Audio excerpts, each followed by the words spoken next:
Welcome to the final lecture then on Marx. This is the second half of our walk through Marx's politics.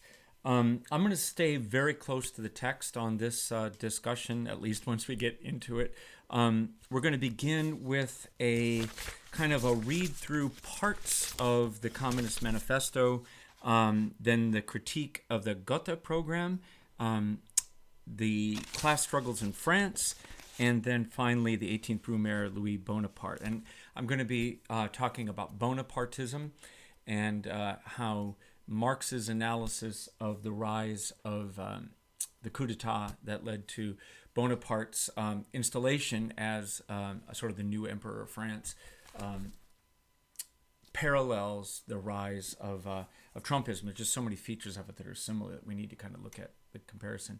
Again, we're using Tucker's Marx Engels Reader today, which includes such really some great selections on Marx's politics.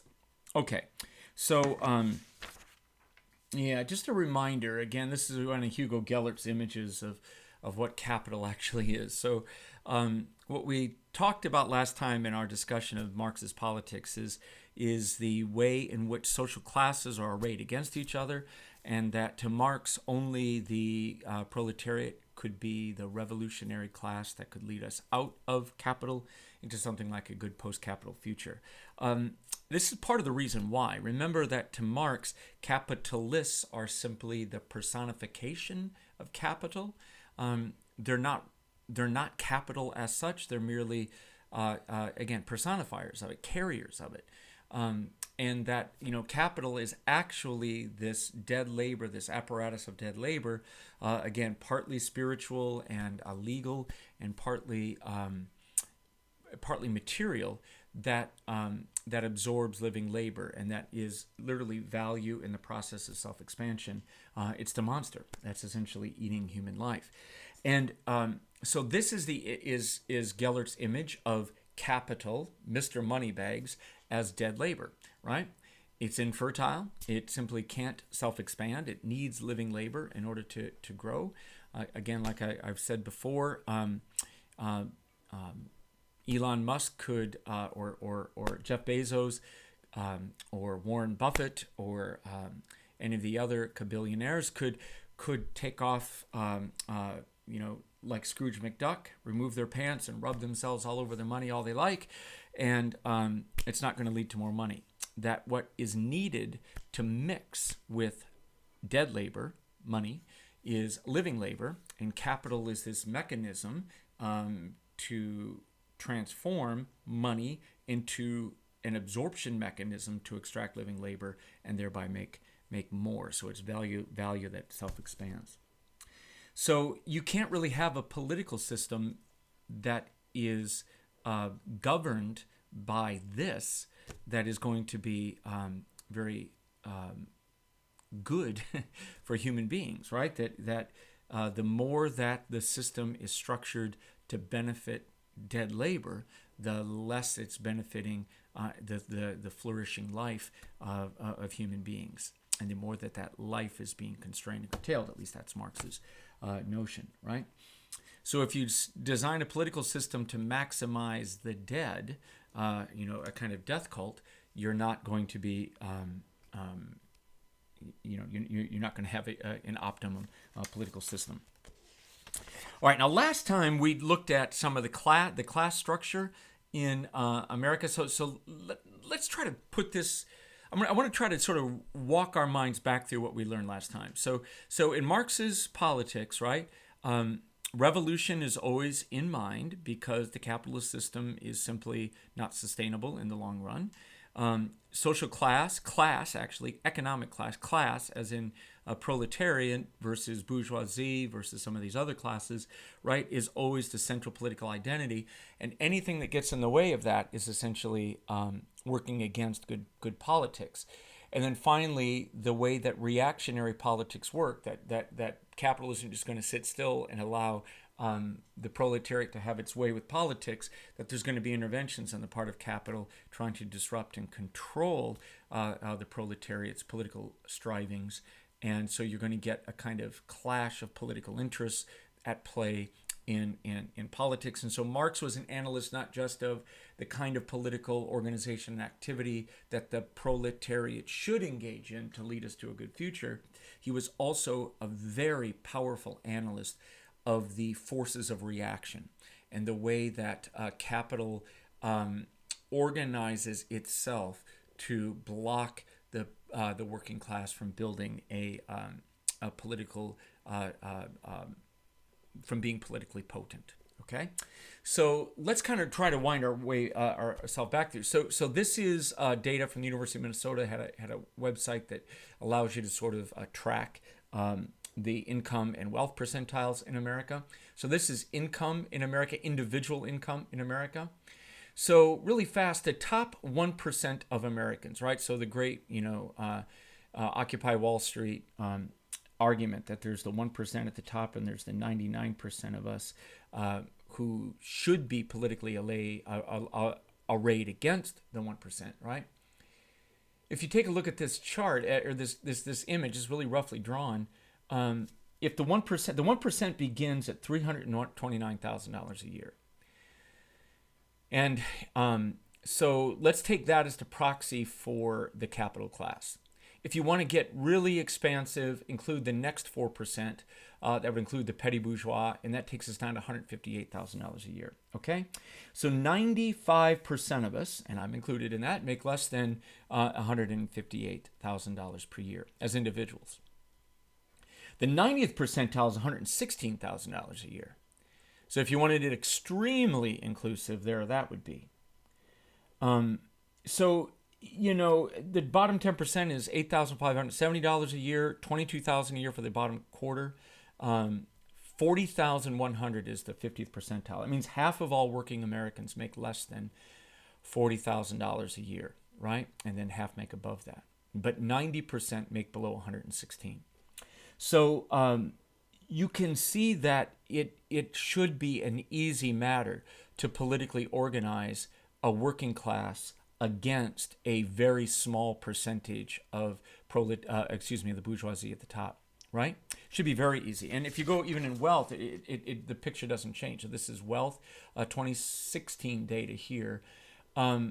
So the top 1% begins at $1,182,390. This is in 2016 of net worth. So all assets minus all liabilities. It includes house equity in your home.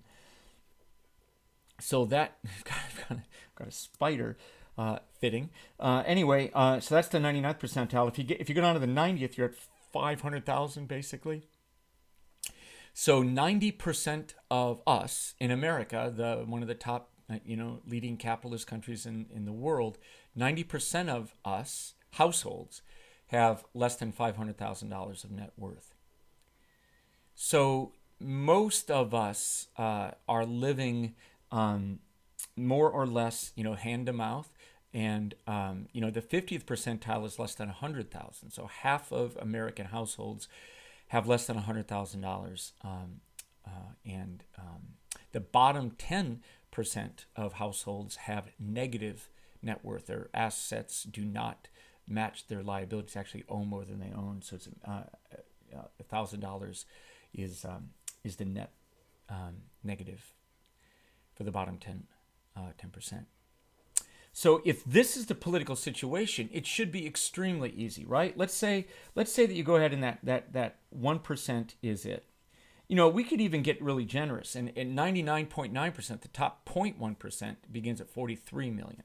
So it should be extremely easy to be able to organize a working class. People have to work for a living, and again, if you have, all of these are people working for a living, right? And so it should be easy for those who are working for a living to bond together and to create a political program, get a political candidate, have a political policy agenda to facilitate working class life.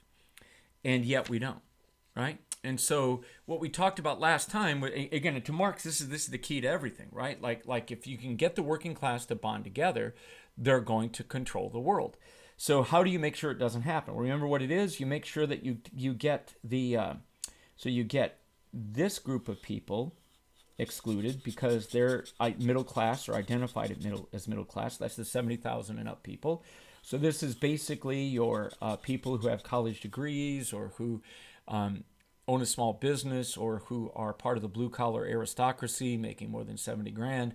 And so you're identified not with working people, you become identified instead with capital in a variety of ways. This isn't everyone, but that would be the tendency. So you've got that group blocked out. You create a political system that essentially disenfranchises the bottom quarter for a variety of reasons. So they get knocked out, right? That very few politicians speak to the needs of the unemployed. There are no representatives in Congress who are speaking for the unemployed, and so this group is essentially politically impotent.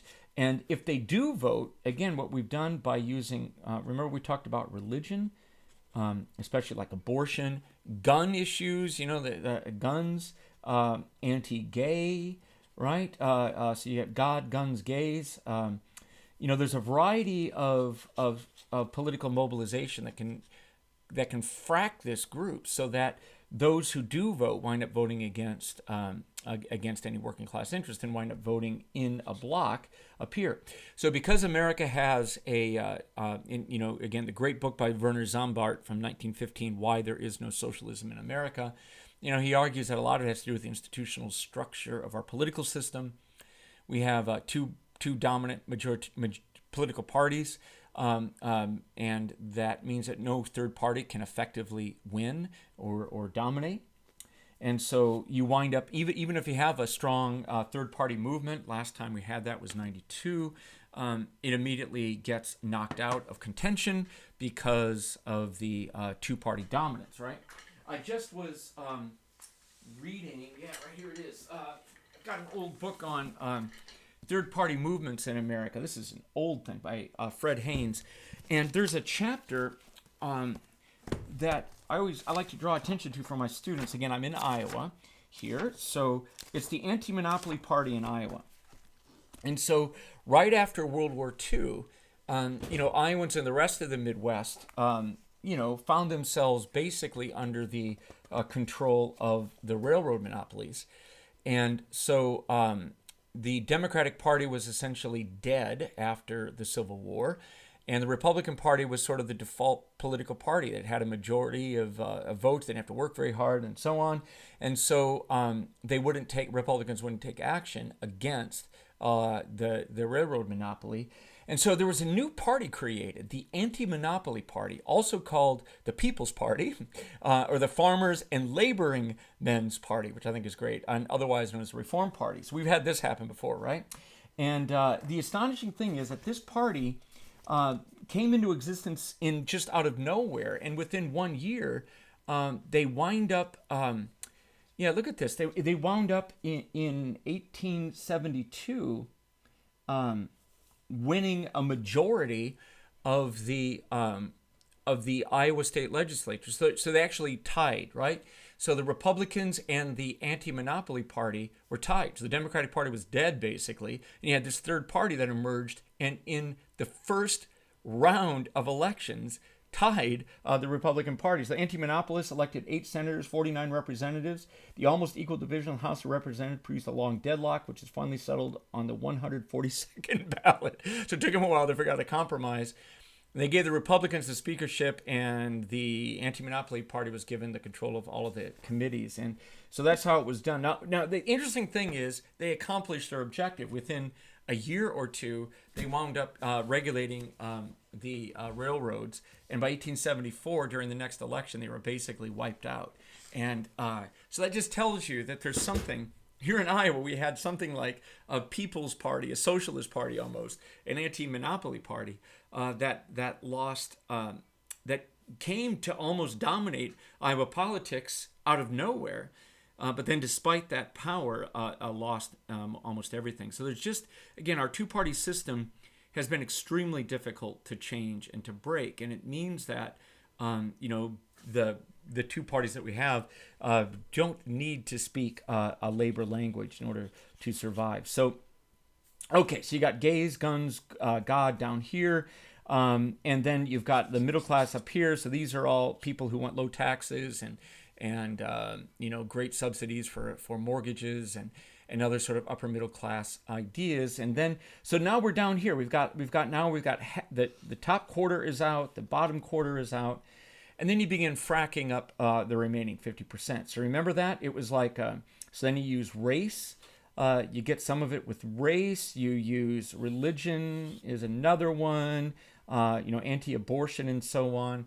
What were some of our other ones? Nativism, militarism, nationalism, and then you got the labor aristocracy. Probably maybe that's up here. They get knocked out.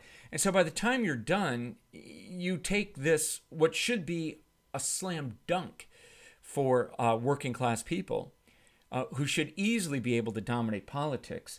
And by utilizing a whole bunch of divisive social issues and mobilizations around anything other than working class identity, you wind up killing anything like a workers' movement and workers' politics.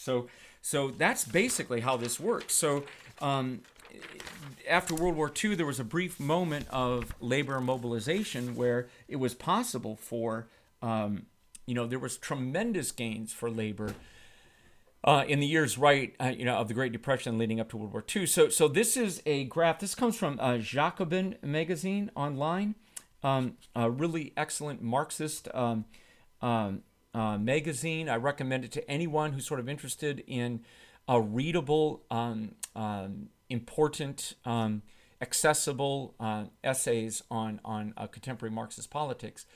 So if you want to get a sense of what a Marxist political stance would look like, you can see it there, right? And it's generally all about working class mobilization, right? Who is the working class? How do we get working class people to think of themselves as workers? What would working class agendas look like? What would a working class politics look like, right? How do we get people to think of themselves as workers, right? So one way you can do it is by union membership. And we see here that in America, right around the time of World War II, we had this explosion of union membership. We got about as high, sorry, that's not it. That's the share of income going to the top 1%. Sorry, got that wrong. Here, it's this one right here. So union membership was over 40%, and then we've seen a falling off ever since. And, right here is sort of the beginning, we'll say right there, of the neoliberal period, right? When, Reagan and all kinds of other sort of direct assaults upon labor rights. And then so this other chart then is the share of income going to the top 10% of Americans, right? So this massive jump. Why don't I like that? That's it. It is it though, isn't it?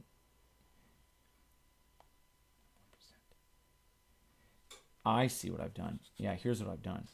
Yeah.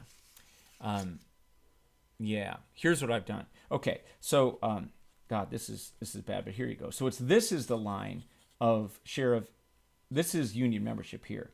So it jumps around World War II, and then it begins to fall off. And then this is the percentage of income going to the working class. So you can see that, or going to the top 10%. So you can see that when union membership is low, the percentage of surplus value that goes to capital is high, hence the high income for the top 10%.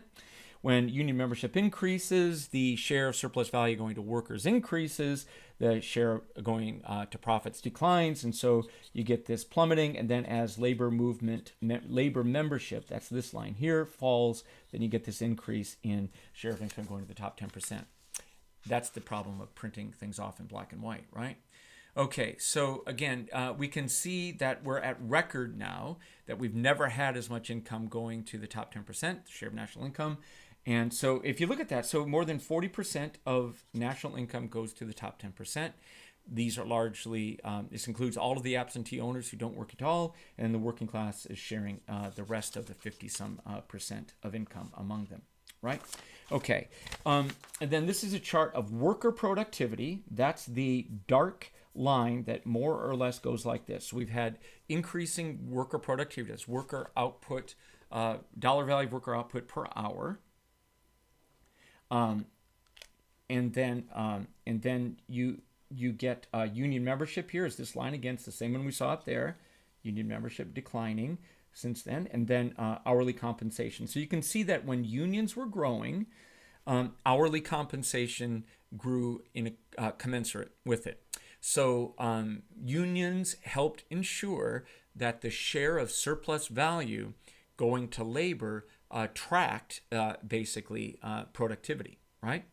And then so hourly compensation and productivity went together. So as workers became more productive, as machinery was implemented, as workers worked more intensely, everybody benefited. Capital benefited, and so did workers.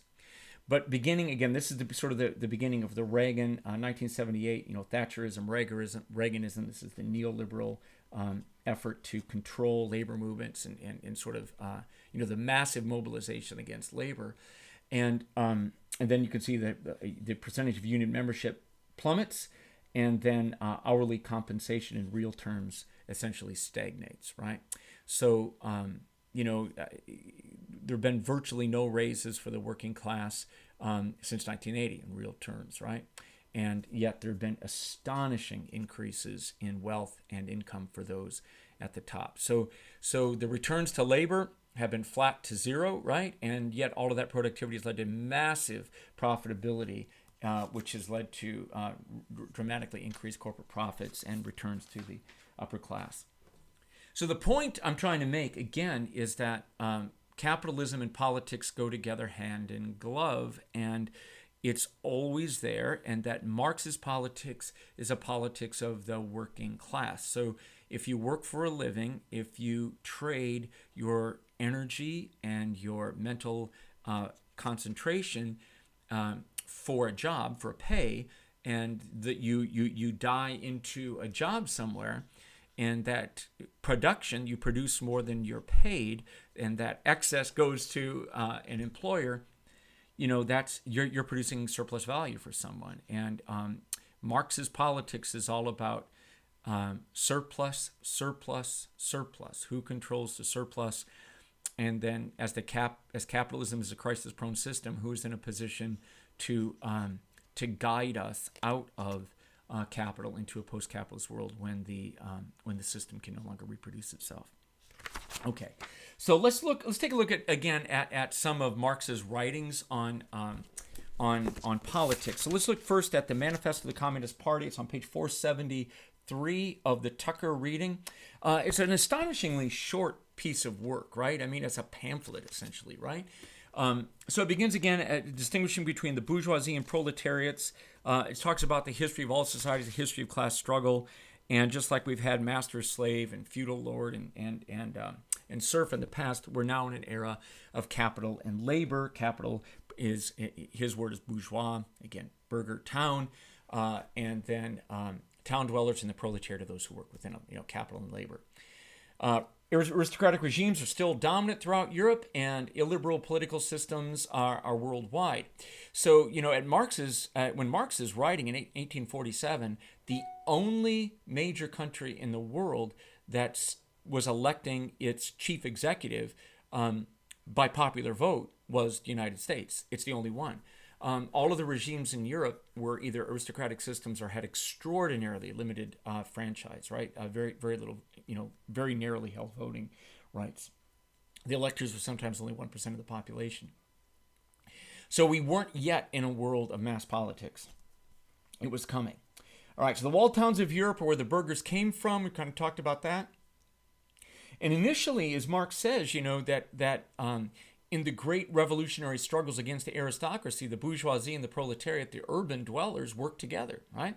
They were partners in arms. They were comrades fighting against the aristocratic regime.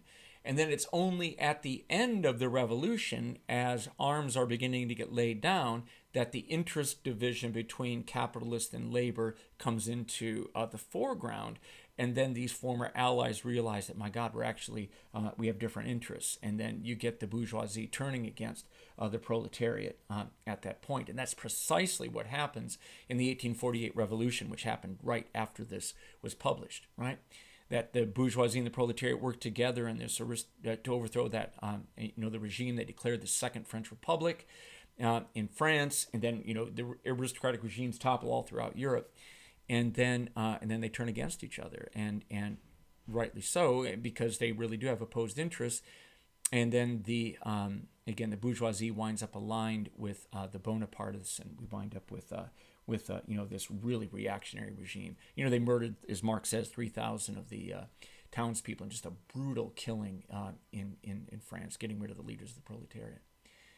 All right, so bourgeoisie were playing a revolutionary role against the aristocratic groups that lived. Bourgeoisie has not only revolutionized political power, but everyday life. So this idea, again, about revolution, this is a point that the Marxist philosopher Patrick Murray makes in his writings. He constantly talks about capitalism itself as revolutionary. It's a revolutionary force. It respects no values. It subsumes everything and chews everything up and spits everything out, right?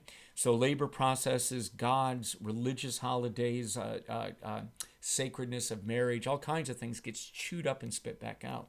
And so capitalism is itself revolutionary. So the idea that we need to protect ourselves against some revolutionary proletariat is in Murray's writings a little silly, because capitalism is already revolutionary. He's getting that directly from Marx, right? All right, so revolution is everyday life, and then Marx goes through all kinds of discussions about how family life, about marriage, everything becomes reorganized. All that is solid melts into air, he said, including differences of age and race and sex and so on. So that's really what the first part of the book is about. And the great quote right there on page 476 is again all. Now, there is all fixed, fast-frozen relations, but the train of ancient and venerable prejudices and opinions are swept away. All new-formed ones become antiquated before they can ossify, right? They can't even freeze before they're remelted again. All that is solid melts into air. All that is holy is profaned. And man is at last compelled to face with sober senses his real condition of life and his relations with his kind. If you really pay attention to that phraseology, in the great film The Matrix sort of captures that, right? The moment when Neo is unplugged from the storage battery, basically, when the orifice that is extracting value from him is unplugged, and he sees the system that he's in for the first time, right? You have to face it face to face with sober senses, right? Okay, and then so again, it kind of keeps going on again about the revolutionary impact of the bourgeoisie and what it means as it goes forward. So, what else? Yeah, so differences of age and sex, differences of nationality, differences of race, all of these things are lessening, he believes, and not because of goodness or anything else. They're lessening because capital can equally exploit men, women, children, former slaves, peasants, rural people, urban people. Now, it doesn't mean that there's an equality being created here. They're just simply all being exploited by the system. So capital makes a lot of benefit of differences of age, sex, race, ethnicity, legal status, and so on by paying differential rates of wages to these different people. Again, Rediger's wages of whiteness. Different people get paid different amounts. So capital loves this stuff, right? Because it can play workers off against each other. But all the same, it's still a reduction of people to the status of the proletariat. So again, from Marx's standpoint, if the proletariat could get over differences of race, gender, ethnicity, age, and so on, and it could just come together as workers, as a class, that, again, they'd essentially rule the world, right? Okay, so class solidarity then is key to overcoming bourgeois rule and for generating socialism. The proletariat needs to see itself as such rather than divide and identify with the lower middle class. So there's always, and that's what's critical. So you can't identify with the lower middle class, which is always conservative. And then the dangerous classes below, the social scum, he said, and then the peasants as well. That all of these are essentially conservative or reactionary forces. And so the working class needs to become sort of the universal class, and then these other classes become subsumed by it. Instead of having the something like the middle class in America is the universal class, the thing that people imagine that they are, and then other classes get subsumed by that. So at any rate, page 45, the abolition of capital, socialization of capital as a goal. Page 45. So let's take a look at that.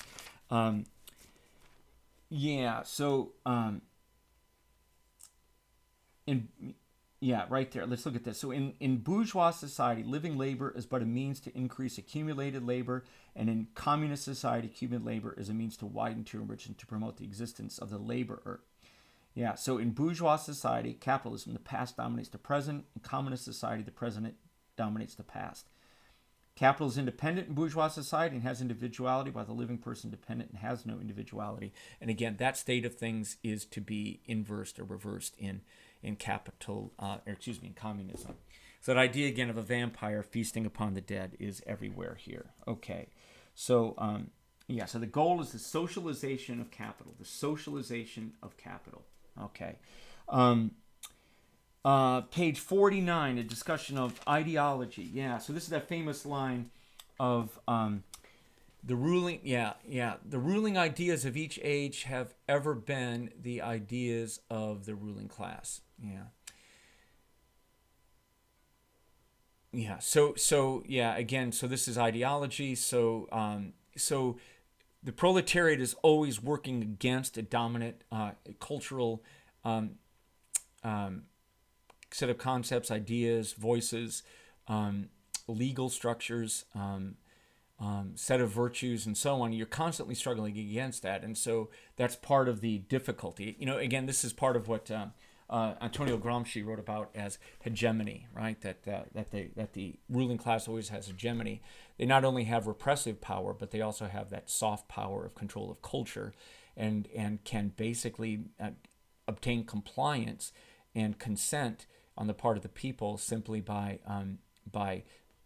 creating the language under which people explain their motives and make sense of their lives. Okay, so page 490. I want to look at this. So anybody who gets really worried and upset about the communists and what they mean.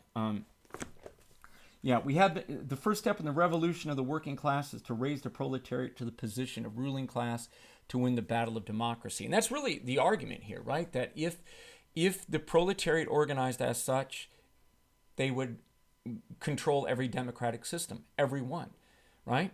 And so the proletariat could be organized as the ruling class. What would that look like? And that's what the communists were trying to do, to figure out what it would look like to have a world that was in the hands of workers.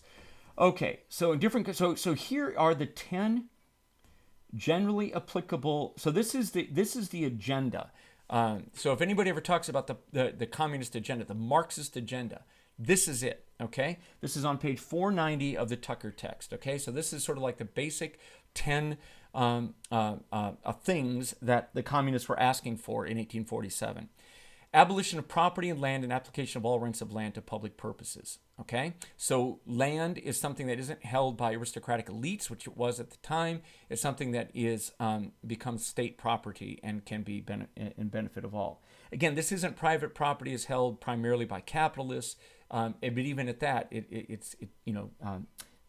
it's capital producing property. It should therefore be in the hands of all. 2, a heavy progressive or graduated income tax. We got that, in America about 1913 or something like that is when we got that, right? Progressive income tax. That means that it begins for poor people low, then as you increase in income, it goes high. Recall that from Ronald Reagan forward, we've dramatically reduced the progressiveness of the tax system, and it reached a kind of extreme under the Republican tax reform bill, I hate to use the word reform, but the tax bill of 2018 that dramatically lowered taxes on elites. Abolition of all right of inheritance. So this is using something like a strong inheritance tax to prevent something like the creation of an aristocracy or a plutocracy. To ensure that something like merit is the determinant of position in society. We don't have inherited power and inherited wealth and, again, power. So anyway, democracy and large inherited property is consistent with each other, right? Confiscation of the property of all immigrants and rebels. Not sure what that means. Centralization of credit in the hands of the state by means of a national bank with state capital and an exclusive monopoly. So this is basic creation of a federal bank or a national bank. We didn't have it in America. We had that when about the progressive era, 19 teens. Centralization of the means of communication and transport in the hands of the state. So this is recognition of the central importance of railroads and other means of transportation. And again, to just go ahead and nationalize those. We talked about that just a few minutes ago here in Iowa with the anti-monopoly party that took over right after the World War. So not exactly a bunch of radical, the farmers in Boone County, being behind this. Anyway, okay, so centralizing, these basic transportation and utility infrastructure in the hands of the state. Extension of factories and instruments of production owned by the state, bringing into cultivation of wastelands, improvement of the soil generally in accordance with the common plan. So so this is, so basically the development of state enterprise and the use of the state to facilitate economic development that benefits people. Like the TVA, strikes me as a good example of that. The damming of the rivers that took place in the middle part of the 20th century everywhere, that led to irrigation and recreation facilities and all kinds of electrification and so on. So that kind of development that's spurred by government activity. This comes right out of the German tradition of what's called cameralism, where the state is essentially the primary investor in capital projects and coordinates and organizes capital for the benefit of people. All right, so it's not quite what cameralism is, but it's close. Equal liability of all to labor. This is important. So many people argue that what Marx wants is a bunch of non-working people and a bunch of loafers who live off of other people's work, and that's not Marx's plan at all. As we're going to see later, it really is a liability to labor. So everybody has the opportunity to contribute, right? And really the idea is to provide a society where people can work, right? That if you're ill, you get the help you need so you can work. If you're disabled, you get training and so on so that you can contribute in some way, right? You make a contribution to society, and that's the way that we organize.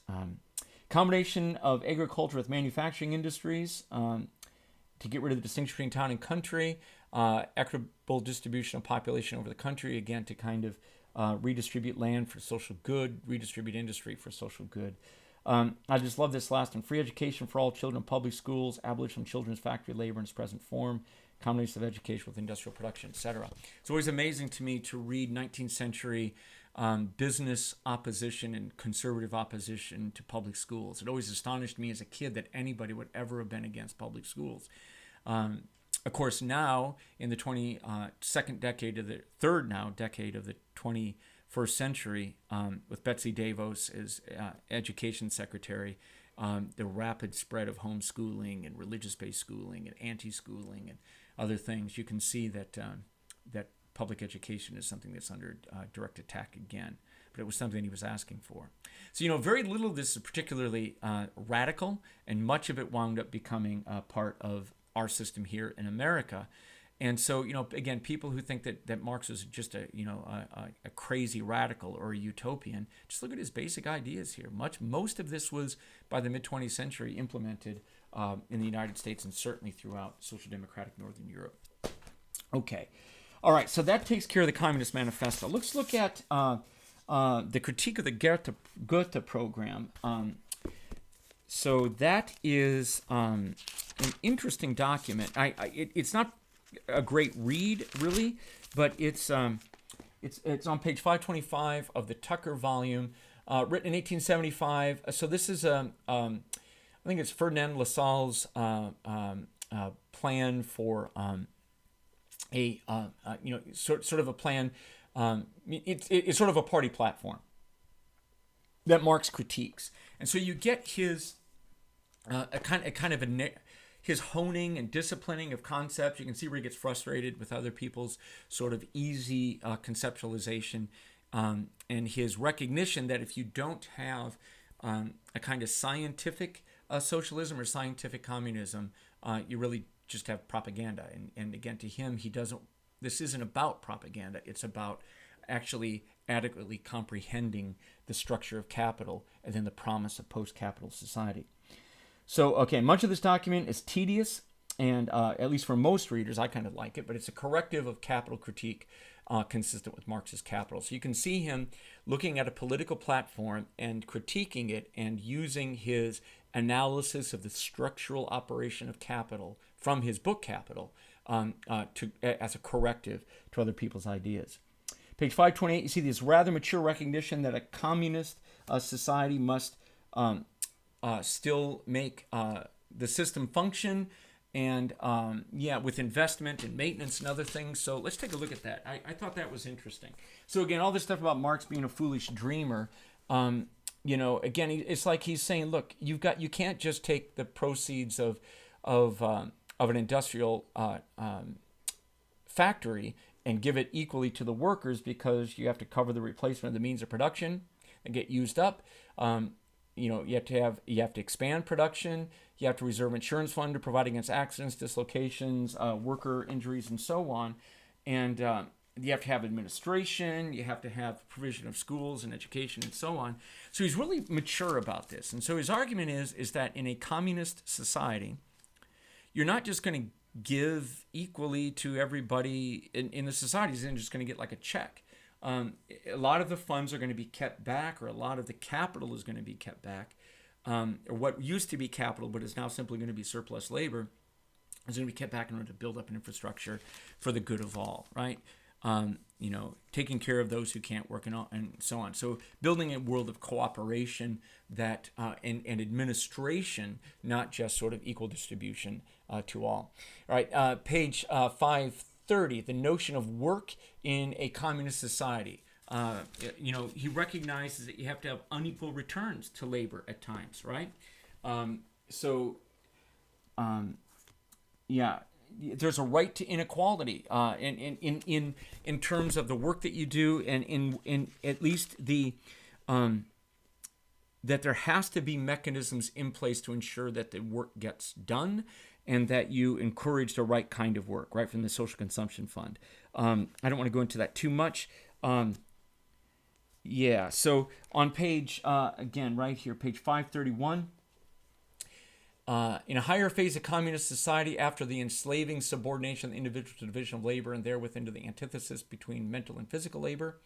So once you get past the sort of like machine production and alienated labor and that kind of stuff, after labor has become not only means of life, but life's prime want. So this is the goal, is to combine the vocation that you work with your avocation, so that, again, you're playing your way through the workday, right? It isn't just alienated labor, it's actually life, right? Life's prime want. After the productive force has been increased with the all-around development of the individual, so again, the realm of freedom is increased as the realm of necessity shrinks, and the springs of cooperative wealth flow more abundantly. So again, everybody has the basic needs of life relatively easily.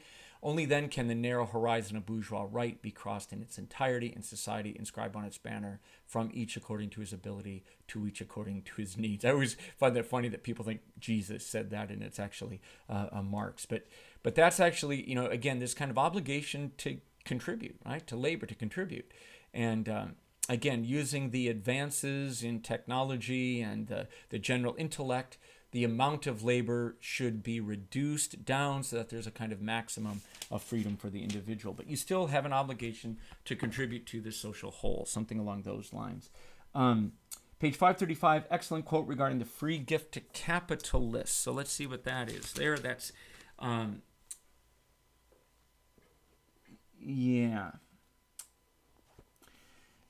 there it is. The wage worker has permission to work for his own subsistence, that is, to live only so far as he works for a certain time free for the capitalist. My friend Mark Worrell likes to describe this as you basically have to buy your job with free labor, and that you're competing against other people who are willing to give more free labor to buy the same job you are. So the person who gets the job is the person who's willing to give as much of their life free, uncompensated, to the employer. That's his argument, right? That you give a certain amount of time gratis, free, to the capitalist. And that's what surplus value actually is. So capitalist system of production turns on the increase of this free labor by extending the working day, or by developing its productivity, increasing the intensity of labor. We've already talked about all that kind of stuff, right?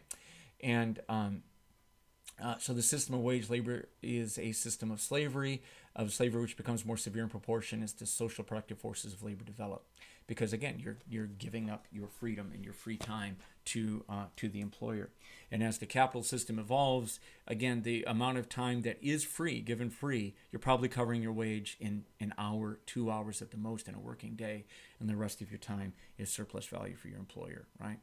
So that free gift to capital would be taken back, and if you give it then, it's going to be given as a free gift to society, and you're going to be in more control of it, and so on, the realm of freedom instead of the realm of necessity.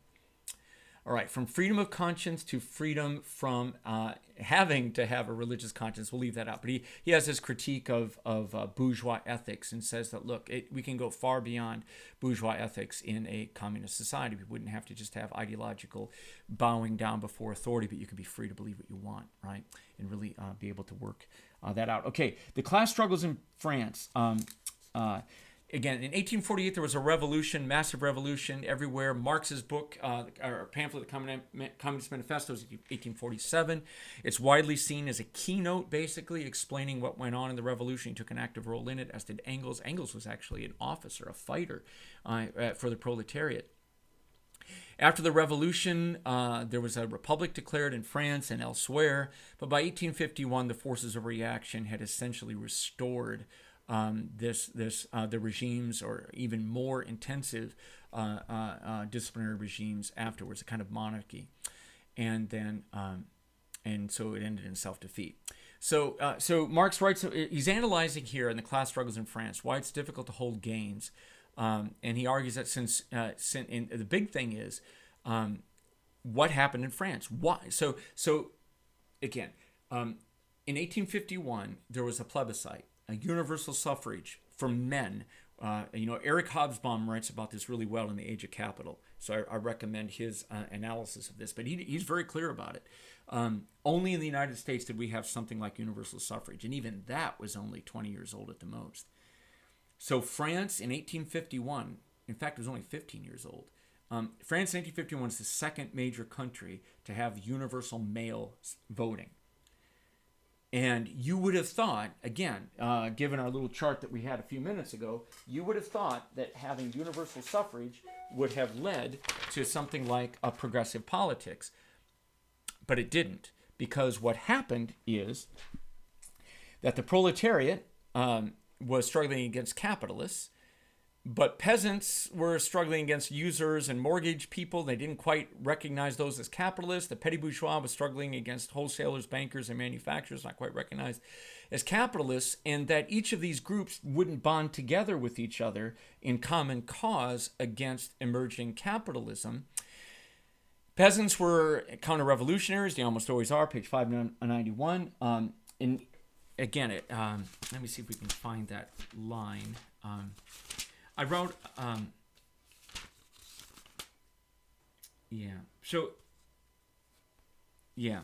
So his basic arguments is that the workers wind up, I got this here.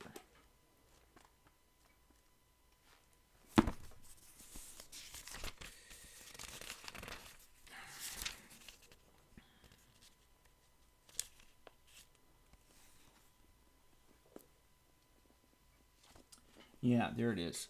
Yeah. So, so you didn't get the unification of the forces of different classes against capital. You wound up getting the emergence of this political adventure, Bonaparte. And what Bonaparte did is he brought together, he really focused on the peasants initially, peasants and the lower middle class. And there it is, the peasant insurrection. The symbol that, so in 1848, the symbol that expressed their entry into the revolutionary movement, clumsily cunning, knavishly naive, doltishly sublime, a calculated superstition, a pathetic burlesque, a cleverly stupid anachronism, a world historic piece of buffoonery, and an undecipherable hieroglyphic for the understanding of the civilized. The symbol bore the unmistakable physiognomy of the class that represents barbarism within civilization, the peasant class. And so the petty bourgeois and the peasants both wound up being animated by, became part of the forces of reaction against against against the proletariat, who was seeking to have a kind of consolidation of liberal gains and at least a holding of the republic. All right, so in 1851, this is the analysis of in late 1851 and into 1852, right after Bonaparte seized power, Marx wrote the 18th Brumaire of Louis Bonaparte, and it's an analysis of fascism, right, of emerging fascism. So it's Bonapartism. So what is Bonapartism? It's essentially the stooping to conquer by having an aristocratic pretender, an anti-democratic pretender, claim to represent the interests of the numerical majority, here the peasants and the petty bourgeois, and promises who wins office by promising to seek revenge against their imagined enemies, right? So so let's see if we can work our way through this. So page 594, the famous quote, Hegel remarks somewhere that all great world historical facts and personages occur as it were twice. Forgotten to add, the first time is tragedy, the second is farce. So the 18th Brumaire is a term referencing Napoleon I, his seizure of power that essentially ended the French Revolution and launched this period of the French Empire, this expansionary war that wound up eating all of Europe. So the first Bonaparte, Napoleon I, seized power on 18th Brumaire. It was the name of the 8th year of the French Revolution. They had that weird calendar, and so that was the first. That's the tragedy, and then the farce is the second. The nephew for the uncle, right? Yeah. So the nephew of Napoleon seized power in 1851 in a coup d'état. But the coup d'état there included a plebiscite where he won the vast majority of votes in the first universal suffrage vote for a sovereign in Europe, right? The first one. So this should tell us right away. And again, anybody who thinks that democracy is automatically going to lead to progressive change should take pause here. That the first big vote in Europe, the first universal suffrage vote, led to the installation of a king, right? Of a mustachioed king. I have here. Let's take a look at some of the images. If you've never seen Bonaparte, I have my Martin's Popular History of France. I've carried this bloody thing around, fully illustrated by the best artists, and I've carried this thing around for years. But so this is the section on the Second Republic. Here's the picture of there he is, Louis Bonaparte. I mean, you can just I've never understood. I'll be honest with you. I'm from rural South Dakota. I've never understood how working people identify with Donald Trump. Donald Trump clearly uses hairspray and perfume, and you can smell it as he walks. You can just see him on the TV screen. You can just imagine the cloud of perfume surrounding him. He has an effeminate manner in many ways, right? He does not strike me as a tough guy that would be that for which most working people would identify. Again, like I can't imagine him repairing a toilet. I just can't. But at any rate, this is Louis Bonaparte, and again, there's a Trump-like quality here. It's the waxed mustache. Is the equivalent of Trump's hair, I think. Donald Trump has that really bizarre, I don't know what the heck it is, airplane wing hair or some kind of I don't know, woven fabric thing. It's you've all seen it. But he's got the same thing going on. He's got this overly, fancy, duded up clothes with that, the fake medals, and the it's the mustache that does it for me. At any rate, this is the man that became the voice of the peasant, the voice of the people. And how a peasant, again, could look at a man like this and say, that's my guy. That's the guy I want working for me, representing my interests. That's the guy. I feed sheep, right? But that's my guy. It just anyway, it's just hard for me to imagine that. But at any rate, yeah, I was going to show some other images here. Queen Hortense, do I really want to see that? The coup d'état. Do you want to see the coup d'état? Probably not. At any rate, so there's Napoleon. Yeah. So he comes to power. Page 595, a great paragraph on resurrection. Yeah, there it is right there. There it is again. Men make their own history, but they do not make it just as they please. They do not make it under circumstances chosen by themselves, but under circumstances directly found, given, and transmitted from the past. I love this next sentence. The tradition of all the dead generations weighs like a nightmare on the brain of the living. And just when they seem engaged in revolutionizing themselves in things and creating something entirely new, precisely in such epochs of revolutionary crisis, they anxiously conjure up the spirits of the past to their services, borrow from them names, battle slogans, and costumes in order to present the new scene of world history in this time-honored disguise and this borrowed language.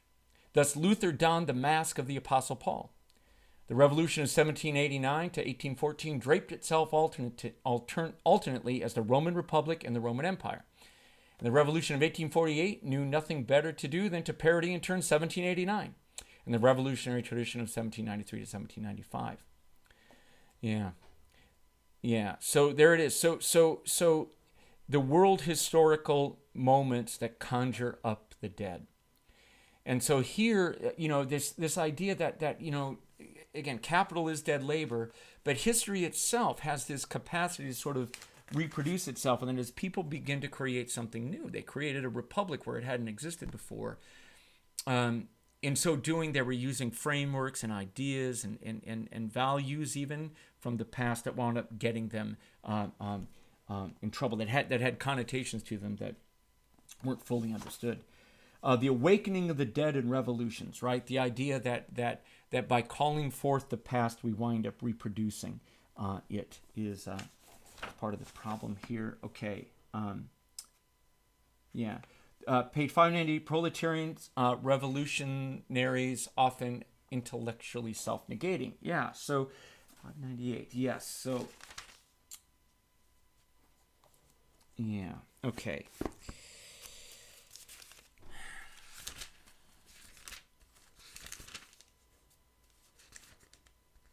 Okay, well, we'll leave that there.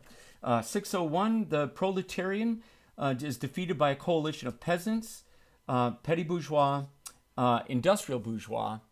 I think that's the clergy is here. The lumpen proletariat page. Why don't I just look at it in 601? Let's just not even mess around with this. Yeah. The aristocracy of finance, the industrial bourgeoisie, the middle class, the petty bourgeois, the army, the lumpen proletariat, organized as the mobile guard. So again, this is something to be aware of, is the use in right-wing revolutions and counter-revolutions, in right-wing power grabs, giving guns and giving military recognition to the lower orders so that they become a kind of shock troop, a kind of brown shirt in a movement. You see this now with some of the mobilization, I guess the only way to put it, an activation of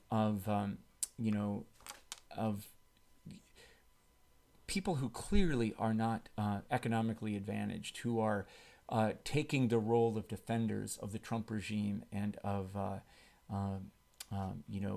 have been targeting and going after the imagined enemies of Trumpism. And so, so that's something to kind of keep an eye on here, that the lumpen proletariat was organized as a mobile guard, kind of like the, again, the militia here, some of these, Michigan militia people and so on here. So the intellectual elites, the clergy, the rural population, all of these were arrayed against the proletariat, right?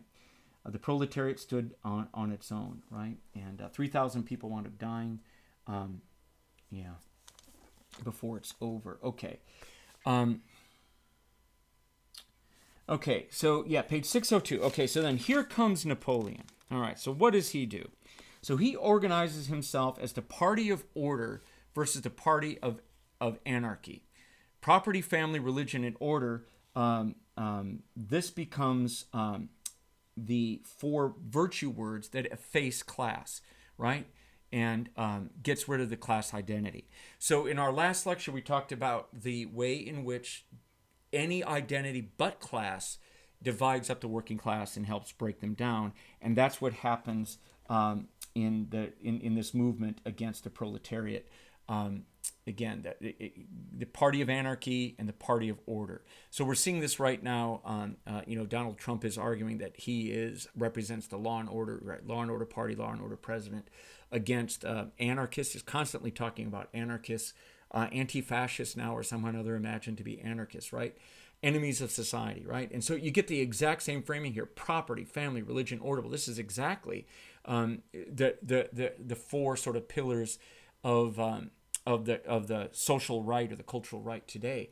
I'm recording this in the wake of the events in Kenosha, Wisconsin, where a young man, 17-year-old man, crossed state lines with essentially a military weapon, and shot and killed a number of protesters under the illusion of protecting property, of all things. He wasn't protecting his family or God or order. He was protecting property, and has been defended for doing so. So it's that same property, family, religion, order, society is saved, as its circle contracts, and so on. So it's just, again, that the rise, yes, this is emergent fascism, to see these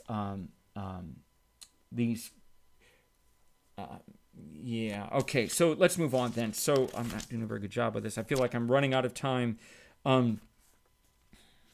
So again, much of what he's writing about in this article then is about the way in which Bonaparte and the Bonapartists framed themselves as the defenders of the peasants. And I think it's page 606. I use this quote in my own writings about peasants. So they really are a reactionary force, and they were crucial for the coup d'etat of 1851, or for the plebiscite that validated it. So, Bonaparte seized society, called for a general election, and then won the overwhelming vote of the peasants. And he presented himself as, again, the defender of the peasants. So the small peasants form a vast mass, the members of which live in similar conditions, but without entering into manifold relations with each other. So the idea is, he says, that they are like, they don't relate to each other, they don't have mutual intercourse, they don't talk, they're poor. The small holding admits of no division of labor, so they don't have, sort of the development of modern industry and so on to develop some of their thinking skills and so on. No wealth of social relationships. Each individual peasant family is almost self-sufficient. It itself directly produces a major part of its consumption, so direct production for use, and thus acquires its means of life more through exchange with nature than in intercourse with society. The small holding, the peasant and his family, alongside them another small holding, another peasant, another family, without much to do with each other, really. A few score of these make up a village, and a few score of villages make up a department. In this way, this is the great line: the great mass of the French nation is formed by simple addition of homologous magnitudes, much as potatoes in a sack form a sackful of potatoes. So they're not particularly capable of being mobilized in a politically progressive way. They're going to be reactionaries, trying to hold on to their little piece of land, right? Each potato defending itself against the encroachment of other potatoes. Okay. So they're consequently, therefore, they have no political organizations. Peasants have no political organization, no national union, nothing, right? So they are consequently incapable of enforcing their class interests in their own name, whether through a parliament or through a convention. They cannot represent themselves. They must be represented. Their representative must at the same time appear as their master, crucial, as an authority over them, as an unlimited governmental power that protects them against the other classes and sends them the rain and the sunshine from above. They become magic providers of all things good, right? Factories will suddenly appear out of nowhere, and so on. The political influence of the small peasants, therefore, finds its final expression in the executive power subordinating society to itself. So there it is. So they're self-defeating. So they're always self-defeating, and they're authoritarian. They're bowing down before those. The miracle that a man named Napoleon bring all the glory back to them. All right, so look at this. So what he's saying is that the peasants didn't have unions, and they didn't have a political party. They didn't have any national organization. They didn't have any kind of conventions. They didn't have any way of voicing economic or social or political grievances and being politically potent. to be represented, they needed a kind of direct representation of some magic figure who was both their hero and savior, as well as being, their political force. And the main thing that person promises is to smack down their enemies. And a lot of this is true of the contemporary political moment with Trumpism, that working class people, by and large, have lost unions, and they've lost any political party that represents them directly, right? And they've lost conventions and so on. So there isn't much in the way of political mobilization or political maturity on the part of the working class in America. And so they're open then to this kind of direct transference relationship to some sort of magic authoritarian ruler, a cult of personality that can form around them, which is what then happens. The Bonaparte dynasty represents not the revolutionary, but the conservative peasant, not the peasant that strikes out beyond the condition of his social existence, the small holding, but rather the peasant who wants to consolidate, if not the country folk who want to overthrow it, right? So the contrary. So Bonaparte represented the political reactionaries, those who in stupefied bondage to the old order want to see themselves with their small holding saved and favored by the ghost of the empire, right? It represents not the enlightenment, but the superstition of the peasant, not his judgment, but his prejudice, not his future, but his past, not his modern Savenes, but his modern Vendi. I'd have to sort of look at what that means exactly, but there it is. So again, I think you could use most of those words to look at the working class supporters of Trumpism. Trump, like Bonaparte, is not a member of the working class. Whatever else you can say about him, he's not a member of the working class, nor does he have ties to the working class. He hangs out only in these rarefied circles of other people who use hairspray, right? And so, that's his world. And so he's not there, and yet he nevertheless is being taken to be the representative of these groups, but they're not thinking, they're feeling, they're not reasoning, they're acting out of prejudice and so on. So that would be the argument, right? All right, so there it was. So then the vote takes place, and he wins. Like, it's just stunning. From then on. So, so authoritarianism is the key to the peasant political situation, right? You stoop to conquer. That's it. So if you're a political adventurer and you want to rise to power, you find the lowest group of people, numerically major, numerically numerous, but nevertheless politically unorganized, and you speak to them directly. You give them social honor and face time. As Donald Trump said famously in most of his rallies, I love you. I love the poorly educated. I love you. Everybody else mocks you. I don't. I love you. And then he mocks them. But at least at some moment he says he loves them, right? And so it's that idea of that direct sort of social honor, that kind of recognition, that realization that someone sees me in some way and is going to wreak vengeance on my enemies. That becomes part of the political organization here, right? So again, reactionary peasant politics, page 609, as we just read about. So page 611 again.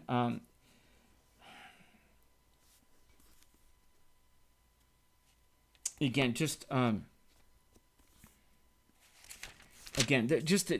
just a lot of parallel between the sort of subaltern economic position of peasants and their support for this wealthy, aristocratic political adventurer who ruled over them as a monarch, right?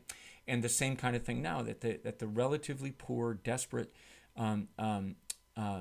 working class voters who are looking for a savior among this from this person who has absolutely no knowledge really of their life and their interests, but nevertheless promises again to wreak havoc on their enemies. Mortgages and taxes. Again, the building of a massive administrate took place here. We're seeing the demolition of that now, so there's a difference. Army and military on it. Yeah. So on page 613, Bonaparte extended, the army itself. Yeah, there it is. The enemies against whom the French peasant. Yeah, so the big thing was that the peasants and the lumpen proletariat were invited into the army. And sometimes as regulars and sometimes as these irregulars, right? These sort of brown shirts. And so that became their poetry, wearing a uniform. It became that little piece of honor that rounded the imagination. Their fatherland, their patriotism, right? They were somewhat of note. They actually had value. They were able to die for the country for the first time, right? So there it is. The army itself is no longer the flower of the peasant youth. It is the swamp flower of the peasant lumpen proletariat. It consists in large measure of the replicants or substitutes. So second, Bonaparte is himself only a replicant, the substitute for Napoleon. So that refers to people who, wealthy people, could buy someone else to replace them. If you paid someone to replace you, if you were drafted, you could get out of serving. This happened a lot in World War II in America, or excuse me, in the Civil War in America. It now performs its deeds of valor by hounding the peasant in masses like chamois, by discharging gendarme duties. So there it is. So it's this idea, again, of bringing in military honor, of extending military honor. You're not going to recognize people with a new economic status, but you're going to give them sort of that old-fashioned valor, access to it as a way of gaining something like social honor. Page 614, then, the universal suffrage gave the voice and the vote to the peasants, right? So there it is. The first time that they voted, the first time any European people voted, and of course they wound up delivering this massive vote in favor of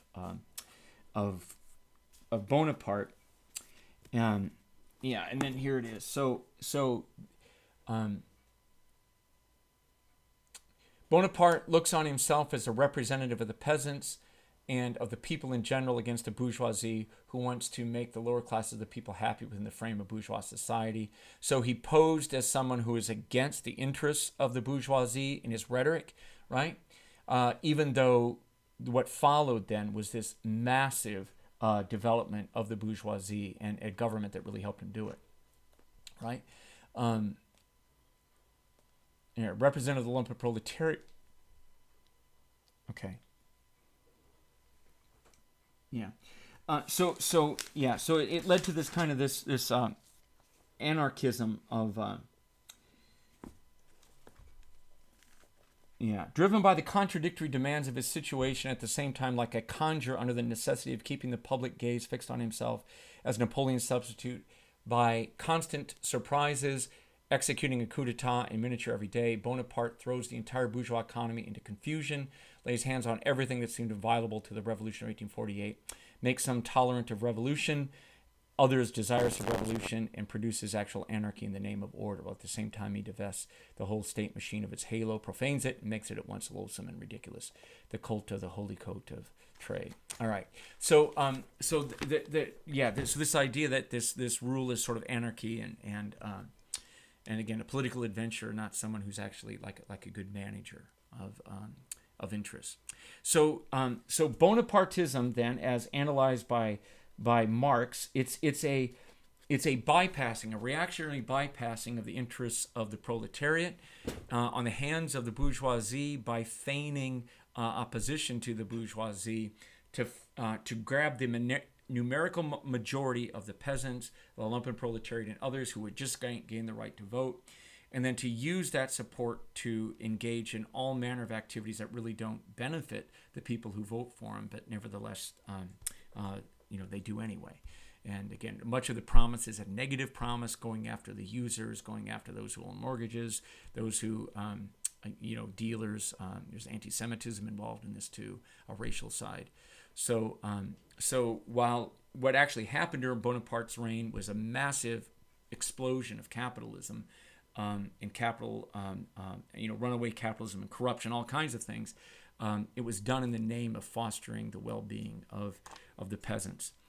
So that's what Bonapartism then is this mechanism whereby something like the bourgeois system is politically dominant by bypassing the working class, and instead working with these other categories of classes, especially the petty bourgeoisie, the small business owner, the people who identify themselves as a middle class instead of a working class, and then the subaltern group at the bottom, right? Attaching to them and then making that the basis of politics.